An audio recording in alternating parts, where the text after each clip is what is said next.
Welcome to Story Recap. Today, we're diving into part 2 of our Preacher series.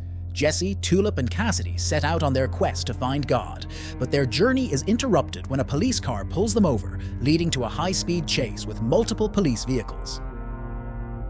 After running out of gas, Jesse uses Genesis to compel the officers to act out ridiculous scenarios. However, their escape is cut short by the Saint of Killers, who appears and begins to slaughter the police officers. The trio narrowly escapes and heads to see Mike, a religious scholar known to Jesse through his father.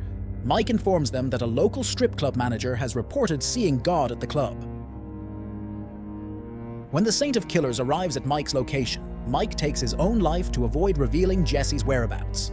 At the strip club, the manager Tammy reluctantly tells Jesse and Tulip that God visited only because he enjoyed the jazz music, just before she is accidentally shot by a security guard during a scuffle with Cassidy.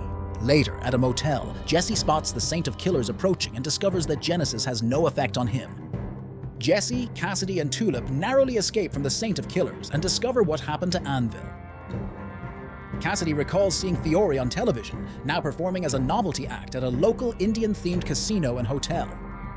It is revealed that, after returning from hell and grieving the loss of DeBlanc, Fiore had attempted suicide, but ended up taking a job as an entertainer who kills himself and comes back to life.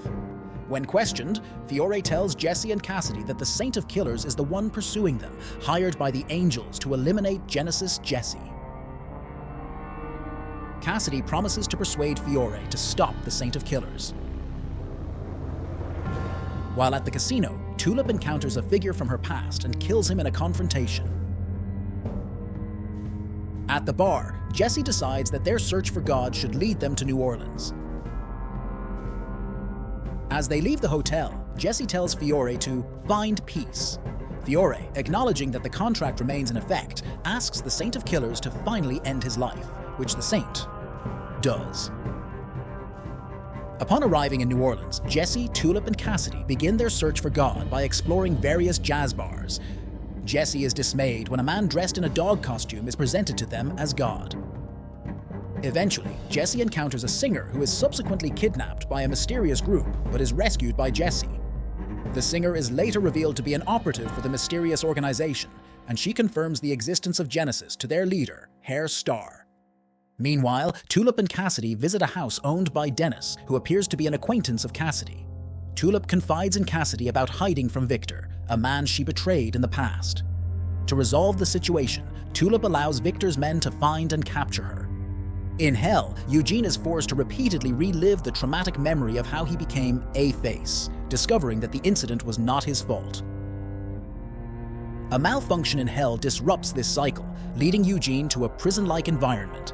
He finds that his cell door is unlocked and ventures into a long corridor filled with cells.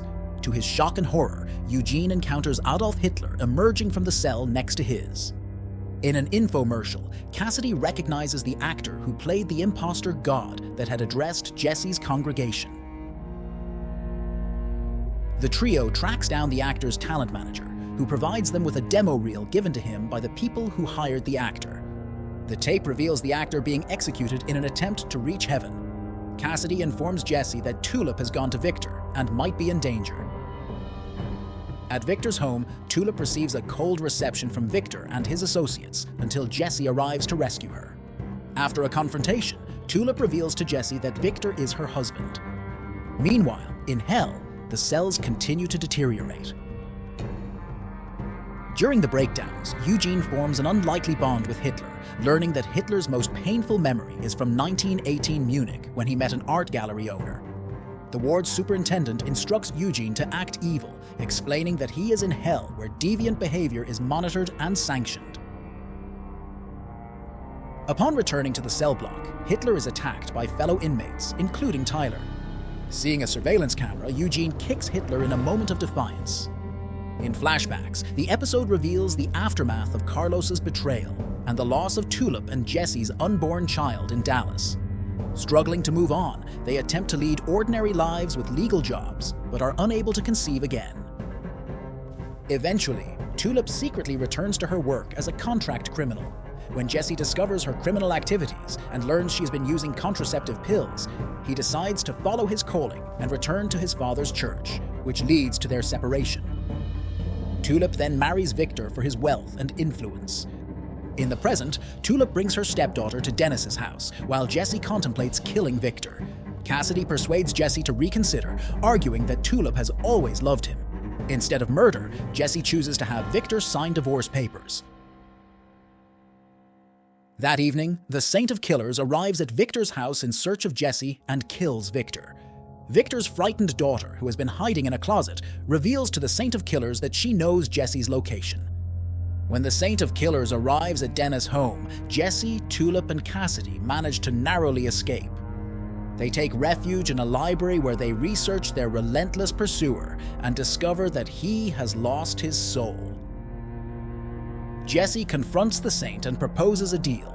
He will provide the Saint with a new soul so that he can enter heaven, but Tulip, Cassidy, and Dennis, who is revealed to be Cassidy's son, must remain behind. In search of a suitable soul, Jesse visits a voodoo shop and learns that a Japanese company now dominates the soul-dealing business. The shop reveals that Jesse's family, the Langell, was once involved in this business. Unable to find a suitable soul in the company's armored truck, Jesse realizes that his own soul could be used. He extracts 1% of his soul and gives it to the Saint just in time. Instead of sending the Saint to hell, Jesse disarms him, locks him in the armored truck, and drives it to a location called Angelville. There, Jesse sinks the truck in a swamp, ensuring the Saint of Killers remains trapped. In Vietnam, Herr Starr investigates a media sensation involving a floating pig. He deals with the situation by coldly eliminating everyone associated with it. Flashbacks reveal how Herr Starr became involved with the Grail, a powerful organization dedicated to preserving the lineage of Jesus Christ for the apocalypse and combating any conflicting lore. Meanwhile, in New Orleans, Jesse, Tulip, and Cassidy take part in a game where participants are shot at while wearing bulletproof vests. They cleverly deceive other players to steal their money. Later, Dennis informs his father that he is suffering from congestive heart failure and requests to be turned into a vampire to survive. Cassidy refuses the request. Tulip is plagued by nightmares about the Saint of Killers, while Jesse begins to regret having sacrificed part of his soul for his friends and seeks counsel from a street preacher. Herr Starr receives a notification on his phone indicating that his next target is Jesse. In hell, the superintendent announces that the recent power outages are due to an unauthorized presence and pledges to identify the intruder. Hitler suspects Eugene and manipulates him into assisting another prisoner. As a reward for his help, Eugene is cast into the Hole, where he is subjected to a distorted memory of Tracy, which includes her promising herself to God and performing intimate acts with Jesse. This traumatic experience drives Eugene to attempt unalive with a shotgun once again. Upon his return, Hitler offers Eugene a way to escape. Meanwhile, in New Orleans, Dennis's condition worsens, and he insists that Cassidy turn him into a vampire. Jesse examines the audition tape and discovers that the serial number on the gun has been removed, with no other clues emerging. Tulip, while installing a new refrigerator in her apartment, follows the bullet holes left by the Saint of Killers to adjacent apartments and discovers Laura Featherstone, an agent of Herr Starr, posing as a victim of domestic abuse. Cassidy contacts someone named Seamus for advice on handling Dennis, and Seamus advises against turning Dennis into a vampire. The Grail agents uncover evidence of Jesse's power, but Herr Starr, disinterested, commands them to kill Jesse.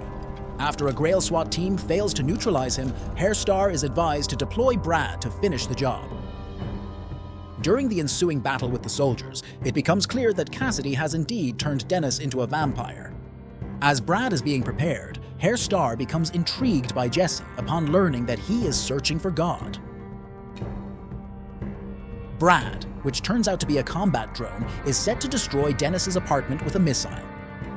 However, Herr Starr calls off the mission after discovering something compelling in Jesse's file.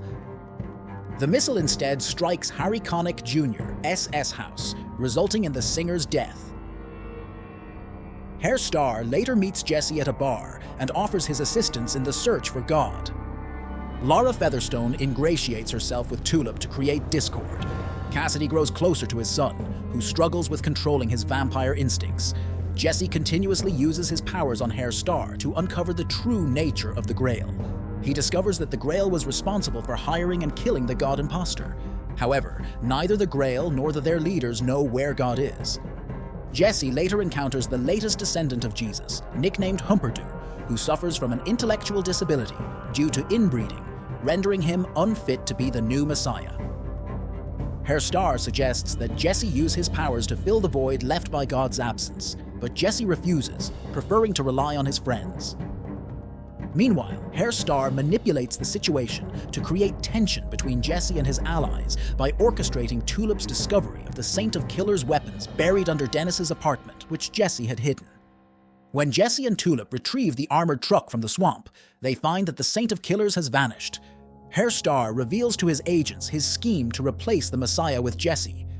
Jesse begins to suspect that the man in the dog costume might have been God after all. However, upon returning to the location, he finds the man gone.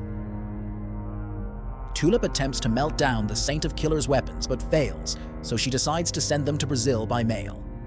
Herr Starr plays a recording of Jesse's prayers, including one where Jesse had asked for his father's death, and reiterates his offer for Jesse to take over God's role. Jesse declines once more.